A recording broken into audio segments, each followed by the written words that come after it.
बैलपोळा सणासाठी मातीच्या बैलजोडीपेक्षा पीओपीच्या बैलजोडीला अधिक पसंती असल्याचं पाहायला मिळतंय।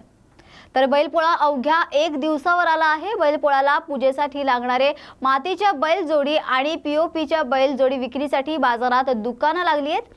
पूर्वी बैलपोळ्याच्या मातीची बैलजोडी घेऊन पूजा केली जायची, परंतु आता पीओपीच्या बैलजोडीला फिनिशिंग केली आहे की ते अधिकच सुंदर दिसतात। त्यामुळे पीओपीच्या बैलजोडीला नागरिकांची सर्वाधिक पसंती दिसून येते।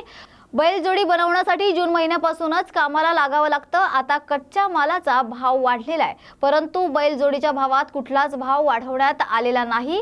पूर्वी बैलजोडी घेण्यासाठी मोठ्या संख्येने ग्राहक यायचे, परंतु आता हा व्यवसाय 30% आलेला आहे। बैलजोडी बनवण्याची जी मेहनत आहे त्याचा मोबदला देखील निघतो की नाही असं वाटतंय।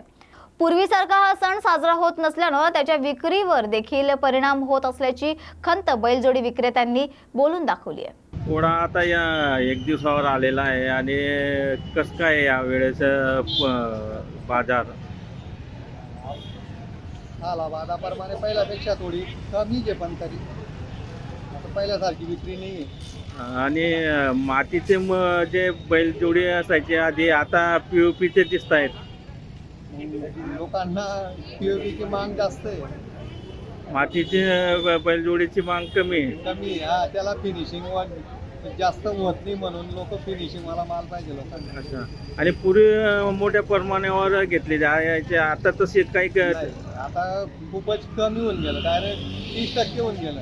आता अगोदर खूप बैल विकायचे। आता इथे किती कधीपासून आपण बनवायला सुरुवात करता? मला तर गण 25 वर्ष होईल। नाही, आता वर्ष ज्या वेळेस पोळा येतो त्यावेळेस 2, 2.5, 3 महिन्यापासून 2 जून पासून लागतो आम्ही। अच्छा, भाव वगैरे काही वाढ झाली? नाही, वाढ मिळ काही नाही, तर मागच्या वर्षाच्या तोच भाव आहे। तोच भाव आहे वगैरे काही वाढला नाही।